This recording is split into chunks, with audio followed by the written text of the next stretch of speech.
Assalamualaikum warahmatullahi wabarakatuh. Waalaikumsalam warahmatullahi wabarakatuh. Sebelum kita mulai pelajaran pada pagi hari ini, kita berdoa menurut agama dan kepercayaan masing-masing. Doa mulai. Doa selesai. Di sini kita dua kelas ya, kelas 4 dan kelas 5. Kelas 4 berangkat semua. Kelas 5 Selamat. Oke, kita mulai pelajaran untuk kelas 4.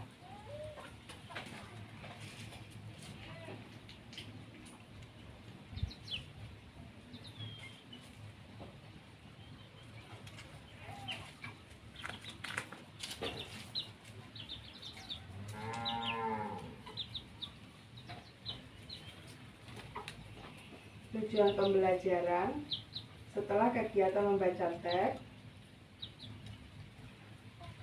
dan mengamati gambar tentang sumber energi, air dan listrik, siswa dapat menyimpulkan salah satu contoh sumber energi yang banyak digunakan dalam kehidupan sehari-hari dan penuh kepedulian. Setelah kegiatan membaca teks dan mengamati gambar tentang sumber energi, air dan listrik, siswa dapat menampilkan salah satu contoh sumber energi, air dan listrik, siswa dapat banyak digunakan dalam kehidupan sehari-hari dan dengan penuh kepedulian. Dengan kegiatan mengamati gambar iklan, siswa dapat menganalisis isi iklan dengan tepat. 4. Dengan kegiatan mengamati gambar iklan, siswa dapat menyusun isi iklan.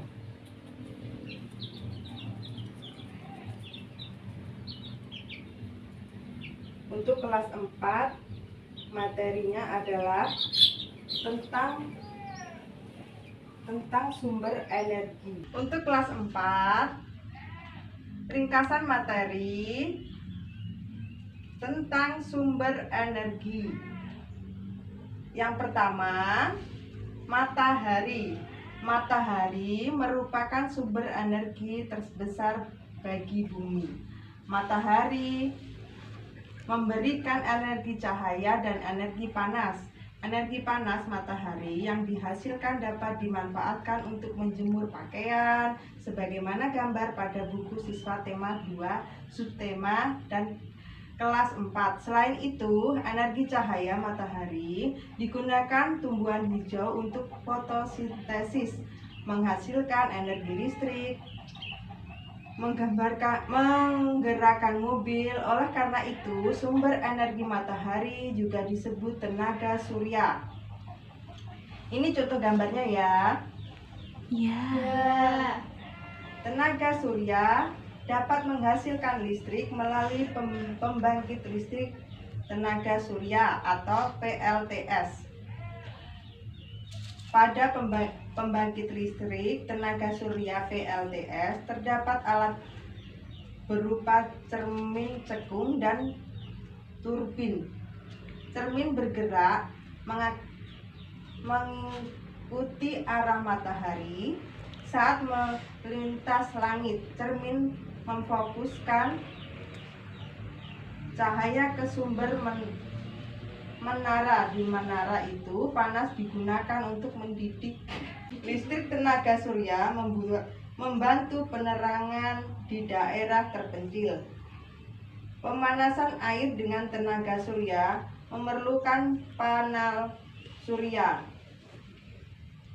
Lempengan logam hitam yang terdapat pada panel surya dihubungkan dengan pipa air. Lembaga logam memindahkan panas matahari ke aliran air di sepanjang pipa.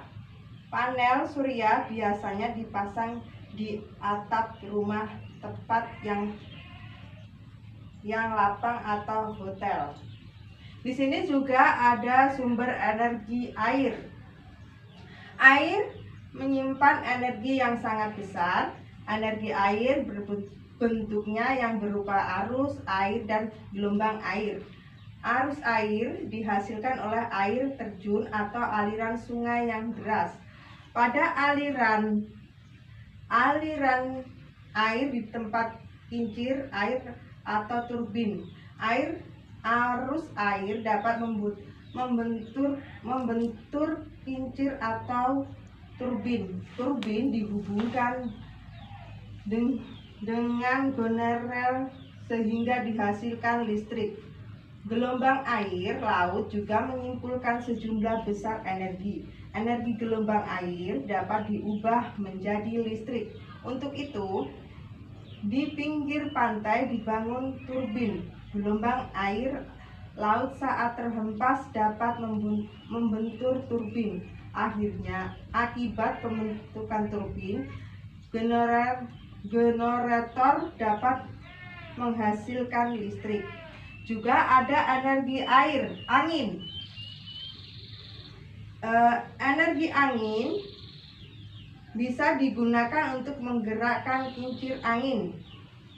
Kincir angin digunakan untuk mengaliri bijian-bijian atau memompa air. Tenaga angin juga dapat menghasilkan listrik. Kincir angin dihubungkan ke generator sehingga dihasilkan energi listrik. Di sini juga ada panas bumi. Energi panas bumi berasal dari dalam perut bumi. Energi tersebut dihasilkan oleh sumber energi panas di dalam tanah. Di pembangkitan tenaga panas bumi (PLTP), energi panas bumi diubah menjadi listrik. Untuk itu, perlu dilakukan pengeboran tanah. Uap panas yang keluar akan mendorong udara di ruang turbin. Akibat adanya dorongan udara, turbin dapat berputar dapat menghasilkan listrik melalui generator listrik. Sudah paham untuk kelas 4? Sudah. Oke, kita lanjutkan iklan untuk kelas 5. Iklan ada 2. Yang pertama, iklan media cetak. Iklan media cetak seperti namanya, iklan media cetak menggunakan media cetak sebagai media publikasinya. Jenis iklan ini biasanya dimuat di koran, majalah, selegram, brosur, dan media cetak lainnya. Dan yang kedua, iklan media elektronik.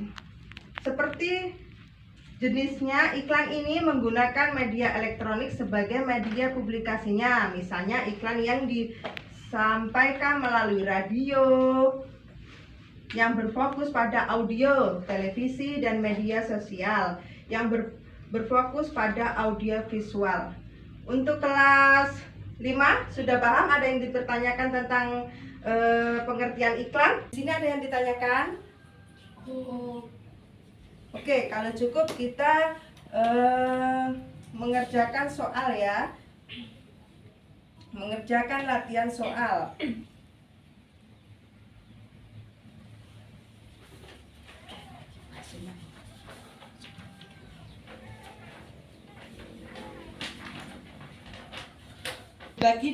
Dibagi kelompok ya. Silakan dikerjakan.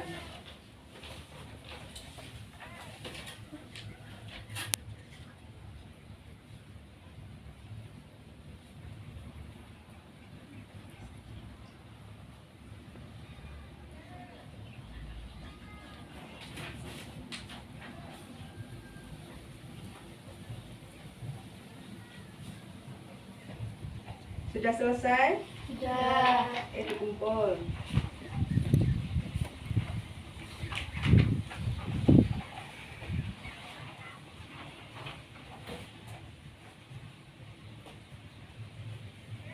Berapa? Di sini kelas 5 udah paham tentang isi iklan. Paham. Dan kelas 4 sudah mengerti tentang sumber energi. Sudah. Oke. Kalau begitu kita akhiri pelajaran pada pagi hari ini. Saya akhiri. Wassalamualaikum warahmatullahi wabarakatuh. Waalaikumsalam warahmatullahi wabarakatuh.